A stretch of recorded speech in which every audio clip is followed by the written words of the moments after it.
পথচলা শুরু। তারপর পরিবারের অসচ্ছলতার কারণে তিনি কারখানার চাকরিও করেছেন। মাত্র ১৩ বছর বয়সেই একক অ্যালবাম প্রকাশ করে তিনি চারিদিকে হইচই ফেলে দিয়েছিলেন। তারপর থেকে যতদিন বেঁচে ছিলেন তিনি ছিলেন একজন কিংবদন্তি। মাঝে সময়টাতে একাধিক বিয়ে করা, কৃত্রিম সন্তান নেয়া, সমকামী হিসেবে ধরা পড়া, ধর্ষণের দায়ে জেল খাটা, ১৫০ বছর বাঁচার জন্য কোটি কোটি টাকা খরচ করা, নিজের ত্বক পরিবর্তনে বারবার চেষ্টা করা, এসব কিছুই প্রমাণ করে যে তিনি আসলে কতটা রহস্যময় ছিলেন। এমনকি ৫০ বছর বয়সে মৃত্যুর পরও তিনি তার বাড়ির আশেপাশে ভূত হয়ে ঘুরে বেড়ানোর গুঞ্জনেও রীতিমতো রহস্যময় হয়ে রয়েছেন।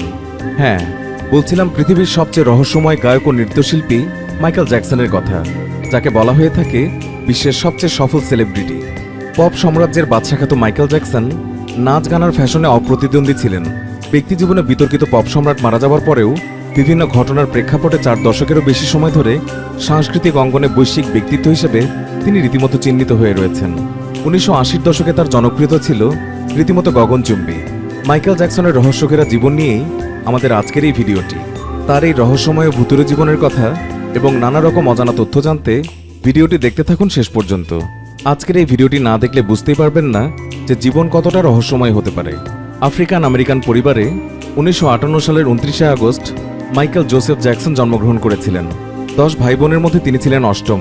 শিকাগো এলাকার শিল্পাঞ্চল ইন্ডিয়ানার গ্যারির জ্যাকসন স্ট্রিটে দুটি শোবার ঘরের একটি বাড়িতে থাকতেন তারা। বাবা জো জ্যাকসনের কঠোর শাসনে বেড়ে উঠেছেন মাইকেল জ্যাকসন। বাবার হাতে প্রায়ই তাকে বেত্রাঘাত ও বেল্টের মার খেতে হয়েছে। জীবদ্দশায় মাইকেল জানিয়েছিলেন যথাযথভাবে সঙ্গীত চর্চা না করতে পারলে বাবার হাতে শারীরিক এবং মানসিকভাবে নিয়মিত নির্যাতিত হতেন তিনি। যদিও নিজের বিশাল সাফল্যের পেছনে বাবার কঠোর নিয়ম শৃঙ্খলার ভূমিকায় বেশি ছিল বলে স্বীকার করেছেন মাইকেল জ্যাকসন। তার পরিবার ছিল আফ্রো আমেরিকান। পরিবারের অসচ্ছলতার কারণে মাইকেল জ্যাকসনকে কপিকল অপারেটর হিসেবে কারখানায় কাজ করতে হয়েছে। মাইকেল জ্যাকসন মাত্র ৫ বছর বয়সে তার ভাইদের সঙ্গে জ্যাকসন 5 মিউজিক্যাল গ্রুপে যোগ দেন।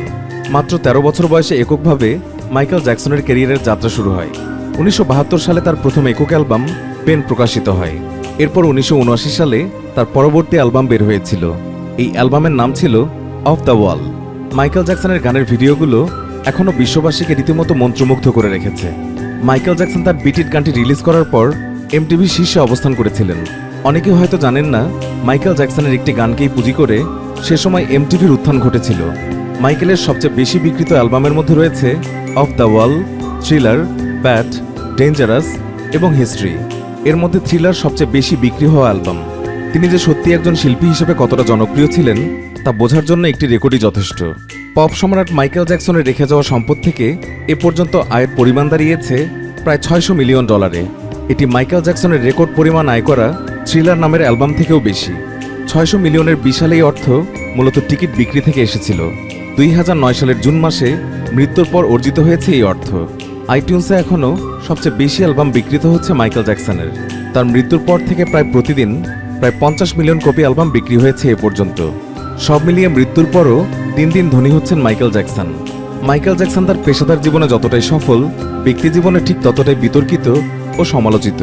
১৯৯৪ সালের অগাস্টে বিখ্যাত সঙ্গীতশিল্পী এলভিস প্রিসলির কন্যা লিজা মেরি প্রিসলিকে বিয়ে করেছিলেন মাইকেল জ্যাকসন। অবশ্য ১৯৯৬ সালেই তাদের বিবাহ বিচ্ছেদ ঘটে যায়। এরপর মাইকেল জ্যাকসন ডেবোরা নামে এক নার্সকে বিয়ে করেন।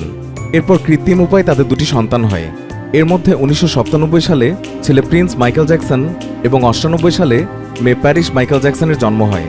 ১৯৯৯ সালে ডেবোরার সঙ্গেও মাইকেল জ্যাকসনের ডিভোর্স হয়ে যায়। প্যারিস, প্রিন্স ও জ্যাকসন জুনিয়র মাইকেলের ৩ সন্তান। বৈবাহিক জীবনের বাইরে শিশু যৌন নির্যাতনের গুরুতর অভিযোগ ওঠে এই জনপ্রিয় পপ শিল্পীর বিরুদ্ধে। যৌন হয়রানির অভিযোগে ২০০৫ সালে আদালতের কাঠগড়ায়ও তাকে দাঁড়াতে হয়েছিল। মাইকেলের এই যৌন নির্যাতনের বিষয়টি মূলত আরও খোলাসা হয় তার কন্যা প্যারিসের আত্মহত্যার চেষ্টার পর। এফবিআই যে তালিকা দিয়েছে সেখানেও অভিযোগের সত্যতা মেলে। যুক্তরাষ্ট্রের গোয়েন্দা সংস্থা এফবিআই জ্যাকসন সম্পর্কে স্পর্শকাতর গোপন ফাইল প্রকাশ করেছিল। শিশুদের প্রতি যৌনাসক্ত ছিলেন মাইকেল জ্যাকসন।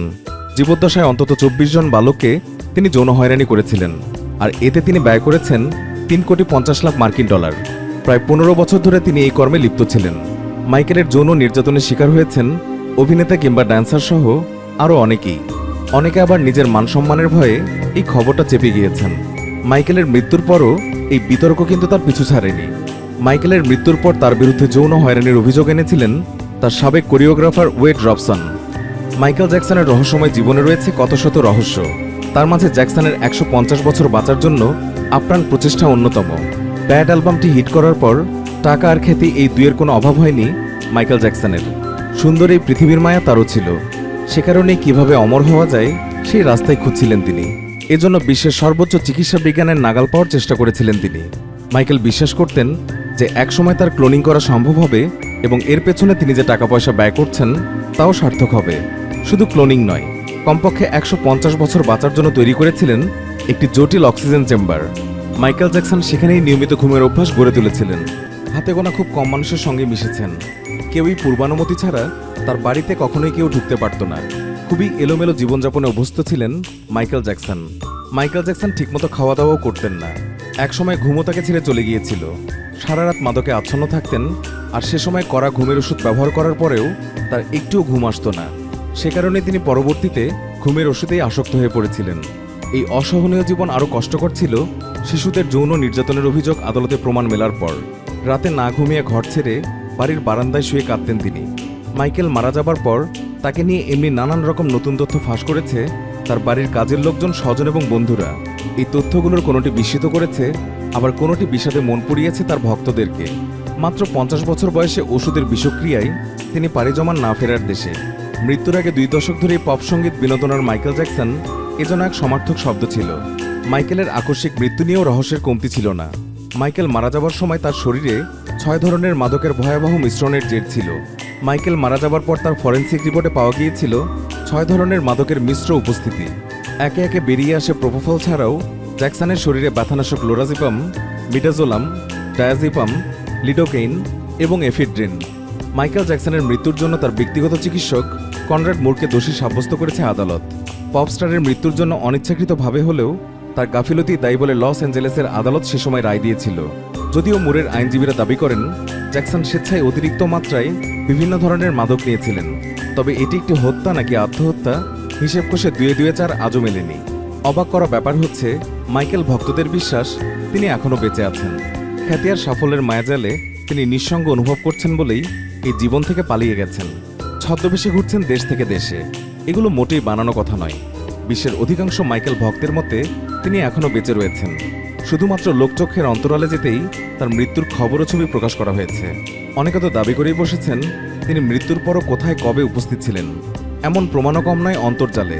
মাইকেলের মৃত্যুর পর মুক্তিপ্রাপ্ত অ্যালবামের বিক্রয় শীর্ষে থাকা 150 মিলিয়ন মার্কিন ডলারের লাভের অঙ্কে চোখ কপালে উঠেছে সবারই। মৃত্যুর পরও যেন মাইকেল জ্বর সেরে ওঠার কোনো নাম নেই। আর এসব তথ্য উপাত্ত মিলিয়ে আকাশে বাতাসে উঠছে নতুন শহুরে উপকথা, মাইকেল নাকি মারা যাননি, তিনি নাকি দিব্যি বেঁচে রয়েছেন। সেই গুজবের প্রবলতা এতটাই বিশাল যে এই বিষয়টি যুক্তরাজ্যের মিরর ম্যাগাজিনের বিষয় হয়ে উঠেছে। শহুরে মানুষের সৃষ্টি করা অদ্ভুতের সব বিতর্কিত বিষয়ের গল্পে আজগুবি বাস্তবতা প্রণয়নের যে ধারা তার হাত ধরেই তুলে আনা হয়েছে, মাইকেলের সাম্প্রতিক গুজবের বিষয়টিও ঠিক এমনি। মিররের প্রতিবেদনে মাইকেলের বেঁচে থাকার গুঞ্জনটিকে অনেকটা দাবি করা হয় সাদ্দামের অমরত্বের রহস্যের সঙ্গে। লাদেন কিংবা এলভিস প্রিসলির মৃত্যুর পর তাদের অমর হওয়ার গুঞ্জনের মতো মাইকেলের ক্ষেত্রেও তার ভক্তদের জোর দাবি মাইকেলের মৃত্যুটা নাকি স্রেফ একটা ধাপ্পাবাজি। অন্যদিকে গুঞ্জন আছে মাইকেলের আত্মা ঘুরে বেড়াচ্ছে তার বাড়ির নেভারল্যান্ডের র্যাঞ্চে। এই দাবি বাড়ির গৃহ পরিচায়িকা থেকে শুরু করে বাড়িতে আনাগোনা আছে এমন সবারই। মাইকেলের মৃত্যুর পর তার বাড়িটি নিলামে নিয়ে সে সময় এক অদ্ভুত ঘটনা ঘটে গিয়েছিল। মাইকেল জ্যাকসনের সম্পত্তি কিনতে আগ্রহী ব্যক্তিরা কিনতে গিয়েও সে সময় ফিরে আসতে শুরু করে। কারণ আর কিছুই নয়, ভূতের ভয়। তিনি হয়তো জীবনের সবচেয়ে